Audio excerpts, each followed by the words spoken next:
Hello, in this video we're going to review Powtoon, which is a web-based program that allows you to create animated videos that can be quite entertaining. And teachers can use this program to create informational videos to explain a topic, so something that they include as an introduction starter or to the lesson or as an informational piece about a particular topic that they're teaching. Students can also create their own videos and that could count as sort of like a performance-based assessment. It is kind of a drag and drop feature that you'll see in a second, so it's pretty easy to use. I would think even elementary students could use it if you wanted to allow any grade level to kind of use this tool.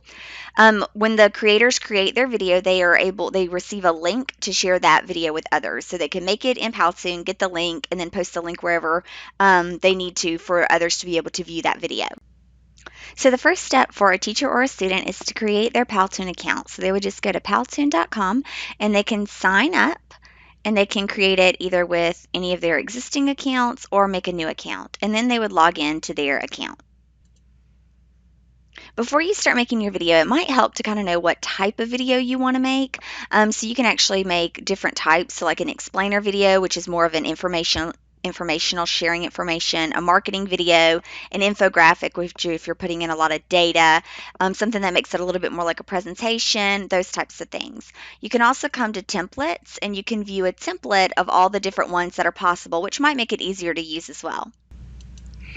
When you choose a template, though, you probably want to look at, it'll be sorted by education. You want to search for all so that it'll give you all the templates, but also know that there's more than just education. You can look at work or personal, just depends on kind of what you're looking for. So you can look through any of these templates to kind of get started, and you can preview them if you want to be able to see what it looks like.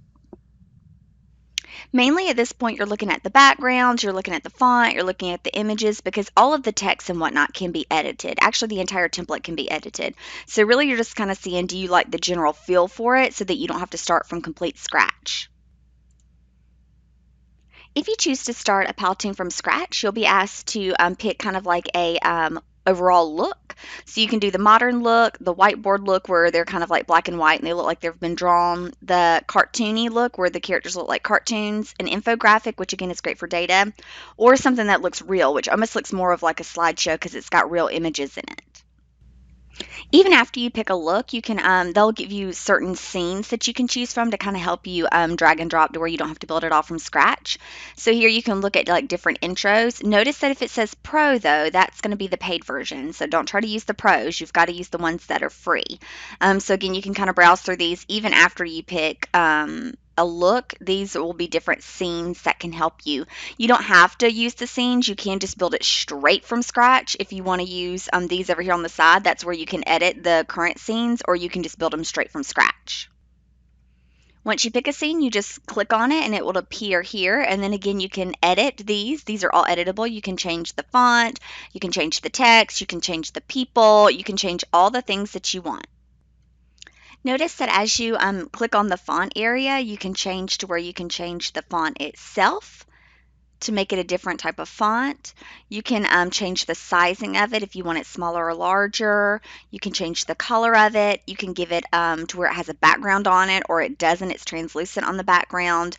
All the different things just by editing the text itself. You can expand it out. You can move things around however you like. Say, for instance, we want to add another character in here. I can come over to this far right toolbar and choose characters. And keep in mind that some of these have Pro on them, which means you can't use them unless you pay for them.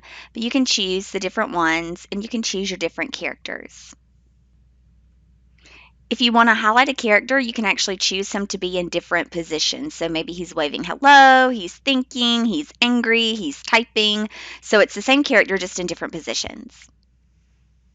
Notice that he's facing the wrong way, and so I can actually expand him out and make him taller, and I can use this to flip him to where he's facing the other direction. And again, all this is editable and able to be moved. It's going to be very important that you pay attention to the bar at the bottom of the screen.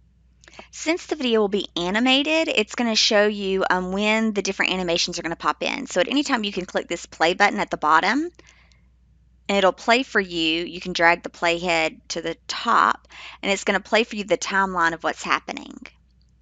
So notice the lady comes in first, then the text, and then the male comes in. So if I had wanted to change it, I could actually slide them over. I can actually move it to where maybe I want the male to come in with the female. So let's play that. And so I can slide it back to the beginning. Again, think of it more like a PowerPoint presentation that you're making on the screen, but it's going to be animated, so things are going to slide in and out almost like a movie. So see, those slid in together now. So keep in mind that in addition to adding your scenes, as they call them, or your slides, if you will, you can add in when these people are going to appear. You can get very sophisticated with it, or you can just kind of keep it simple. So the next thing is I want to add a new slide because this was my kind of first scene. So I want to add a new slide. And by default, it's going to give me the same background as I had before. But again, I can pick a new background. I can come here and go to scenes and pick a different scene if I want to, kind of already set up. Or I could go to background and I could pick my own background. Now, it's best if you kind of keep the backgrounds that kind of look the same. It would look a little odd if I started out with this animated background and then went to like a real background. So you want to make sure that if you do pick your own backgrounds that you kind of keep them somewhat the same, but like under locations, these are different scenes that seem rather appropriate for what I'm trying to do within my video.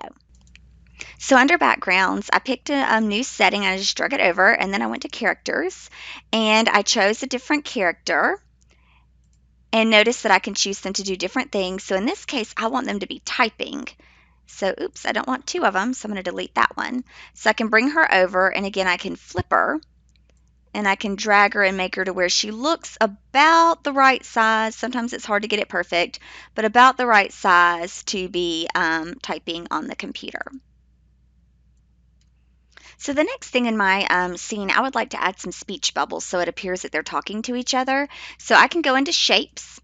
And by looking at the shapes area, you'll notice you'll get lots of options for shapes. So I'm going to look in the basic shapes. And you can search the shapes too. So I'll search speech bubbles to reveal that we have lots of different speech bubbles that I can pick from. So I just grab them, drag them, and drop them over here.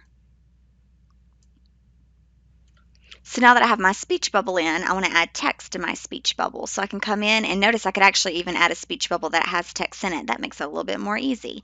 So I'll just do that instead. So I'll grab my speech bubble that will already have built-in text.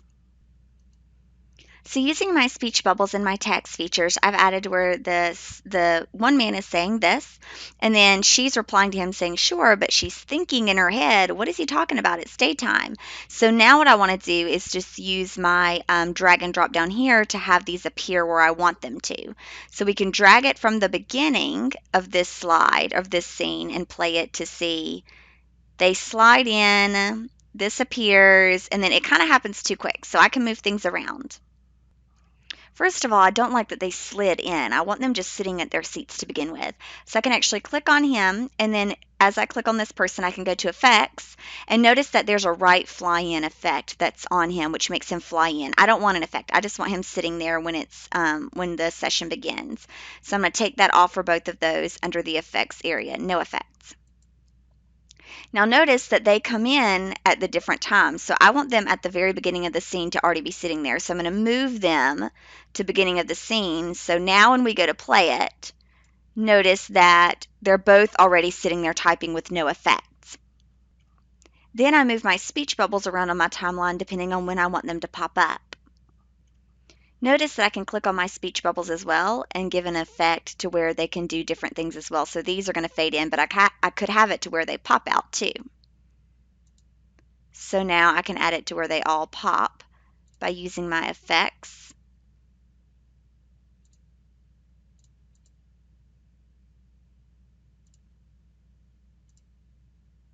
I can also have it to where they enter and exit. So while this bubble will appear during the scene, it'll also disappear within the scene too. So like at this speech bubble, it's got it going to where it disappears later, but I can move it to where it disappears earlier in the setting. So notice that our entire scene isn't taken but about 7 seconds, and it's got it allotted for 10 seconds, which is the default. So I can actually reduce it in seconds to where the scene doesn't last as long, and that will save you some time on the back end because you only get under the free account so many seconds or so many minutes in your video. So by default, you'll get 10 seconds per scene, but you might want to cut one short because you might have to extend one later on. So we can watch our scene. And again, it just kind of pops up, and then it would move to the next scene. So we can add another slide. So again, it's kind of like making a slide while making a video, while adding in animations to your individual props and pieces. Now, say in the case that I want to mainly use this same scene again, I just want them to say different things. I could actually come here and I can duplicate the slide, which will give me a second slide. And now I can just come in and edit what I need to, but I've already kind of have the basis.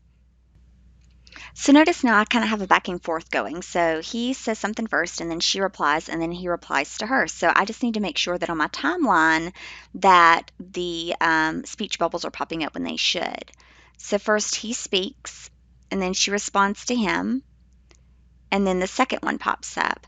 I just need to make sure that this one disappears before this one pops up. So again, it's kind of like the timing. And so to make sure that it disappears, you just click on it and you can see that it's lasting the whole scene. So it's starting here in the blue and it's lasting the entire scene. So I can move it to where it disappears before the other one appears. So like, let's watch it again. So first one appears, second one appears, first one goes away, second one appears, but the text still stayed. So the speech bubble went away, but the text still stayed. So I need to move it as well. So now we have it will disappear, and then you'll have that one. And then again, that is the end of the scene at 6. So I can cut and reduce my seconds to where it doesn't stay the whole time. And again, I definitely recommend you watching your scene as you create them to make sure everything is popping up as you want to. Great. So then we can move to the next scene.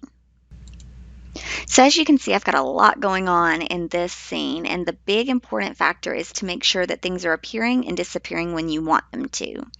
So as you can see, by default, it's going to be super mixed up. Those are okay, but I don't really want her coming in backwards. So in that case, I'm going to click on her, I'm going to do effects, and I'm going to have her come in from the left. Now with these two ladies, I really don't want them coming in at all. I want them to already be there. So I'm going to click on her. I'm going to go to effects and I'm going to take off her effect. And notice that she's coming in at 1 second. I want her to already be there when the scene starts. So I'm going to move her to 0 seconds. Same thing with this other lady. So click on her, take off the effect, move her to where she starts at the beginning. That means that I can actually move this one up some, and I'm actually saving time on my scene. So they're talking, she comes in, and then the first thing to pop up is the speech. So then lady 1 says something to Anne, and Anne wants to think, I have what? And then next, the lady says something else. And at that point, I've got this new Anne coming in. Now, I don't want her to come in that way, though. What I want for her to do is I actually want for her to just fade in while the old Anne, which is at the bottom here, she's lasting the whole scene. I want her to come in, and here I want her, old Anne, which is behind new Anne, I want her to exit with no effect, and I want her to do so. So let's see if these line up now. Let's see how they look. So they're not quite lining up exactly. So I need to make sure that they end up at the same place. So maybe with this one, we take off the effect and we have an inner effect, no effect, and it comes in at the exact same time. So she's waving 1 minute and then all of a sudden she is sad. So now at that point, I want this speech bubble and text. You can click on it and it'll highlight to go away. So I want all of that to go away around the same time that she's disappearing. So I want to take the animation off of those. Oop, the exit animation off of those.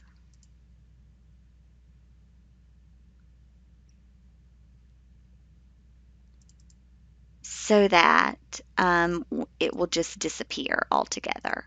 So let's see how this looks so far. So we have talking, talking, that appears, but I need to move it over some. And then that appears, and then she turns sad. Great. And then the scene can end at about this mark. So I can actually take off some seconds on the back end. So let's play it and see how it looks again. Always a good idea.